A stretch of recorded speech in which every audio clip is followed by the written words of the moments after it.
Pemirsa L2 Show yang berbahagia, pada kesempatan hari ini kita bincang-bincang bersama beberapa narasumber yang pada kesempatan ini dengan tema membangun masyarakat yang beragam dan damai, memilih pemimpin yang adil. Saya persilakan untuk Habib memperkenalkan diri dari sebelah kiri saya ini. Assalamualaikum warahmatullahi wabarakatuh. Pemirsa dimanapun Anda berada yang senantiasa dilimpahkan rahmat oleh Allah Subhanahu wa taala.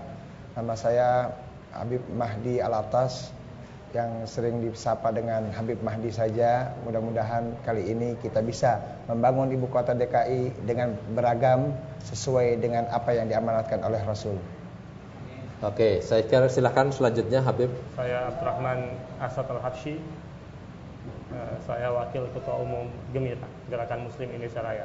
Oke, ya. Terima kasih para narasumber. Pada kesempatan yang baik ini kami memang menginginkan nanti para hadirin yang hadir bisa berdialog dan bisa mempertanyakan apa keluhan-keluhan saudara-saudara sekalian untuk bisa berdiskusi di kesempatan yang baik ini. Bagaimana pendapat Habib ini kalau di masyarakat kita ini masyarakat yang beragam, kaitannya dengan keberagaman kita beragama juga.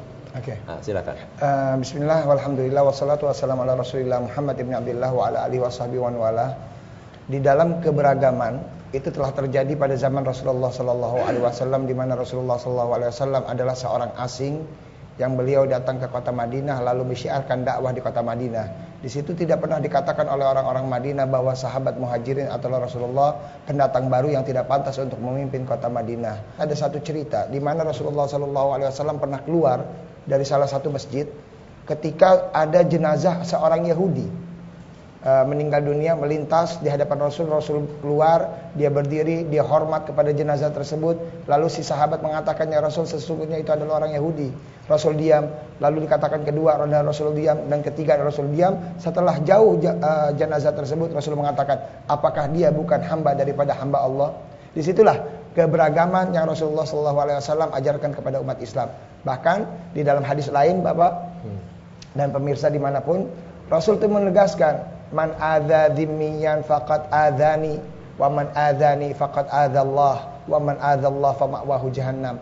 Barang siapa daripada kalian kaum muslimin yang mengganggu orang di luar Islam yang bersahaja dengan kalian, mereka akur, tidak melakukan peperangan, tidak menganiaya kalian, tidak melarang kalian untuk ibadah, tidak melarang kalian untuk sholat, tidak menghancurkan masjid, maka kalian kalau seandainya mengganggu saja, membuat dirinya itu tidak nyaman, kita pukul beduk lagi pas malam sahur gitu kan, sampai tetangga kita bising, itu kata Rasul, faqad adzani, telah mengganggu aku, wa man adzani faqad adzallah, dan barang siapa yang mengganggu aku, mereka itu adalah mengganggu Allah. Dan man adzallah fa ma'wahu jahannam, siapa yang mengganggu Allah, maka tidak ada tempat yang pantas baginya kecuali siksaan api neraka jahanam. Luar biasa, saya sangat merinding untuk mendengarkan cerita-cerita Nabi Muhammad tadi.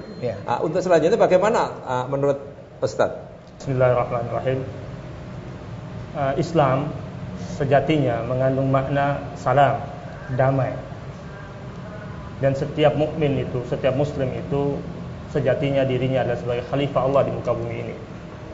Percuma dia menjadi seorang mukmin kalau dia tinggal tetangganya merasa tidak nyaman dengannya, berarti dia bukan seorang mukmin, dia masih seorang muslim. Ketika muslim dia bagus, mukmin dia cakap, dia naik tingkat menjadi seorang muhsin, orang yang bijaksana. Siapa itu muhsin? Orang muhsin itu adalah orang yang setiap derap langkahnya, gerakan anggota tubuhnya, tarikan nafasnya, bahkan hatinya dikaitkan dengan Tuhan yang Maha Esa tersebut. Subhanallah. L2 Show yang berbahagia, pada kesempatan ini sudah kita dengarkan bagaimana Ustadz atau Habib ini bercerita tentang kebersamaan. Untuk itu saya akan kembali lagi setelah segmen berikutnya.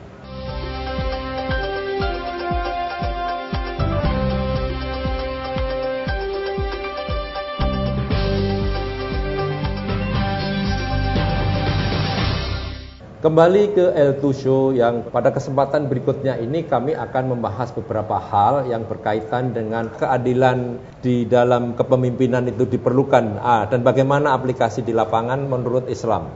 Adil itu dalam Islam adalah wad'u syai' fi mahallih. Adil itu bermakna meletakkan sesuatu pada tempatnya. Nabi Muhammad SAW menegakkan prinsip keadilan dalam kepemimpinannya. Sampai Nabi pernah berkata dalam sebuah hadis yang cukup populer, kalau saja Fatimah putri Muhammad mencuri, aku juga akan memotong tangannya. Hukum itu benar-benar pedang yang benar-benar kilat, mampu dan siap menebas siapa saja yang benar-benar melanggar hukum itu. Setelah mendengar ayat-ayat itu, luar biasa, ayat-ayat itu dibawa oleh Rasulullah untuk kepentingan umatnya. Dan kenyataan di lapangan, masyarakat kita tidak menjalani yang diomongin di ayat itu. Bagaimana menurut? Saya kejadian kemarin salat di salah satu masjid. Ya. Ketika saya salat di salah satu masjid itu ada memuji satu pasangan, khatib Jumat memuji satu pasangan dan menghina dan menghujat satu pasangan. Saya katakan kepada beliau, kepada khatib Jumat setelah Jumat, saya bilang saya harus mengulang Jumat saya. Karena kaidah daripada Jumat itu juga tidak boleh menghujat dan menghina. Maaf, saya harus sebut pasangan. Ya. Mungkin seperti pasangan Jokowi ya. Kalau seandainya di dalam khutbah Jumat tersebut memilih pasangan Jokowi Ahok, ya, maka katanya matinya dalam keadaan kufur. Saya bilang, di dalil dari mana, ayat mana, hadis mana yang mengatakan demikian? Dia mengatakan membawa ayat itu, la takhidul mu'minuna kafiruna auliya min dunil mu'minin. Katanya janganlah engkau ambil pemimpin daripada orang-orang. Saya bilang Anda itu belajar tafsir atau nerjemahin ayat. Kalau nerjemahin ayat itulah yang Anda akan makan.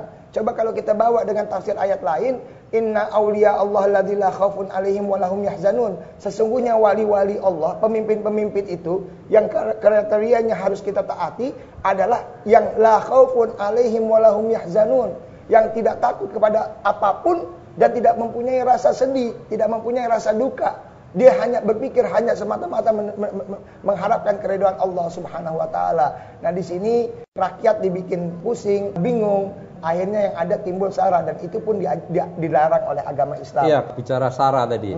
Bagaimana konsep masyarakat majemuk atau masyarakat yang bermacam-macam ada di Indonesia ini?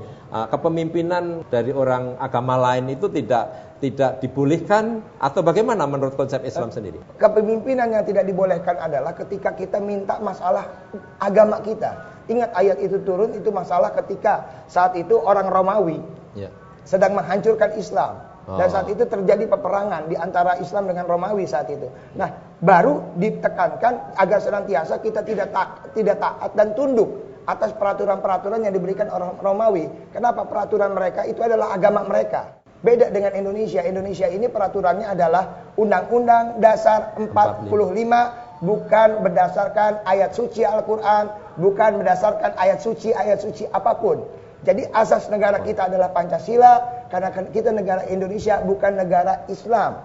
Maaf, saya mesti koreksi sedikit. Di wilayah-wilayah lain itu biasanya di depan kantor gubernur itu ada masjid, cuma di Jakarta aja yang belum. Nanti kalau saya jadi gubernur DKI saya bikin masjidnya insyaallah. Terima kasih Habib. Untuk itu kelanjutannya akan saya teruskan setelah yang satu ini lewat.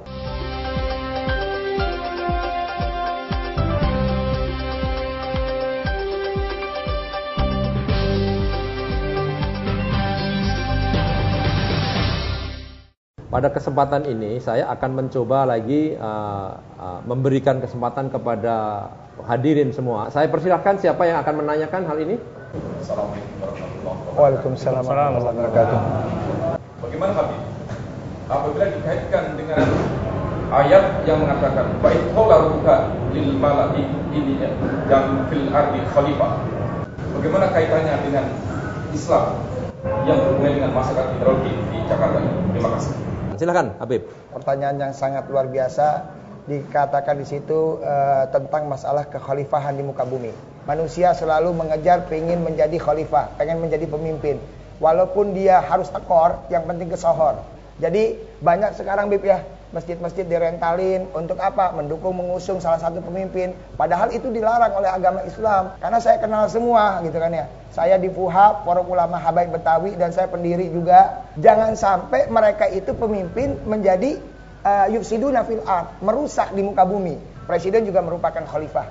Dan kewajiban kita untuk taat kepada presiden tersebut selama presiden tidak memerintahkan kita untuk nyuri, untuk berzina, untuk korupsi, untuk bunuh orang, untuk maksiat. Nah, karena kenapa? Karena la ta'ata li makhluqin ma'a mukhalafatil khaliq. Janganlah ada taat kepada makhluk atas mukhalafah yang bertentangan dengan apa yang Allah telah tetapkan. Terima kasih. Yang selanjutnya mungkin. Assalamualaikum warahmatullahi wabarakatuh. Waalaikumsalam. Nama saya Suharto. Sehubungan dengan apa adanya pilkada ini, memang saya di Kelurahan Batu Ampar rada-rada nyentrik juga itu, ada di masjid-masjid setelah ilim, kemudian di masjid Jumatan begitu ada kiainya yang agak nyentrik, yang sifatnya itu menjelek-jelekan ataupun menyudutkan agama lainnya. Kenapa saya mengatakan bahwa saya memahami agama ini dengan melihat sesuatu atau bangsa kita itu melihat orang, saya lihat dari akhlaknya bukan agamanya. Kira-kira pendapat saya benar apa salah? Terima kasih. Assalamualaikum warahmatullahi wabarakatuh. Assalamualaikum warahmatullahi wabarakatuh. Nama saya Samsudin, saya tinggal di Condet. Kebetulan saya aktif di gabungan Rakyat Dukung Prabowo. Saya sependapat dengan Habib Mahdi bahwa negara ini dibangun dengan dasar Undang-Undang 45. Saya sebagai orang Islam kepengennya itu pemimpin ya orang Islam yang adil, yang jujur, yang berakhlak. Tetapi untuk pilkada ini saya pikir kita memilih bukan memilih Islam atau non-Islam. Kita memilih orang dan pemimpinnya adalah Muslim Jokowi gitu loh. Wakilnya kan bukan pemimpin. Oh, Bapak kok langsung begitu ini? Langsung Jokowi dari Masalahnya gardu, ini Pak. ada kaitannya dengan pilkada, Pak. Dari gardu. Lagi rame dengan pilkada, gitu loh. Saya rasa nggak perlu dipersoalkan, karena sebetulnya kita tidak sedang memilih pemimpin yang Muslim dan non Muslim, karena semua pemimpin yang kita pilih di DKI ini adalah Muslim. Saya rasa itu. Oke, terima kasih. Mohon dikoreksi kalau ada kesalahan. Oke, Assalamualaikum warahmatullahi wabarakatuh. Waalaikumsalam. Saya tambahin sedikit Pak ya. Oke. Yang tadi saya rasa juga Ustadz juga. Jadi gampang Pak, kalau mau tahu yang 73 itu gampang. Bapak kalau di jalan itu banyak mobil Pak. Bapak mau bawa mobil apa aja nggak ada ngelarang. Tapi caranya yang penting tahu bahwa lampu merah tidak boleh kita lewatin lampu merah, lampu hijau kita harus jalan, lampu kuning harus hati-hati. Itulah Islam. Ketika kita mau tanya Islam yang mana yang benar, kita bisa lihat ini haram atau halal. Kalau haram tinggalin, halal jalanin, abu-abu lebih baik hindarin. Kan begitu, daripada kecelakaan. Itu yang jawaban ke Bapak. Terus yang kedua Pak, saya ingat saya kenal itu sama Basuki Ahok. Jadi Ahok itu saya kenal sejak tahun 2001 Pak. Di Belitung tuh belum pernah ketemu sama saya. Dia kasih izin sama saya tinggal di masjidnya. Cuman satu sistem kerjanya Ahok. Tolong warga saya dihormatin, tolong warga saya diajak kerja. Nah, di sini pemimpin-pemimpin yang begitulah yang diharapkan oleh pejuang-pejuang Republik Indonesia dan yang diamanatkan oleh Rasulullah SAW.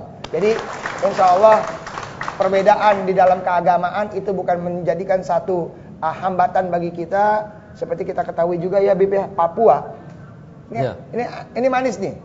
Papua itu jumlah muslimnya itu lebih banyak daripada Jakarta. Jumlah muslimnya berapa persen? Itu hampir 70 lebih itu Papua. Ya. Padahal yang memimpin? Yang memimpin Nasrani, wakilnya Islam. Gitu. Ya, ini Papua baru tahun kemarin saya sering dakwah ke Papua. Bahkan yang lucunya lagi, kalau saya dakwah ke Papua itu pendeta-pendeta yang sponsorin saya.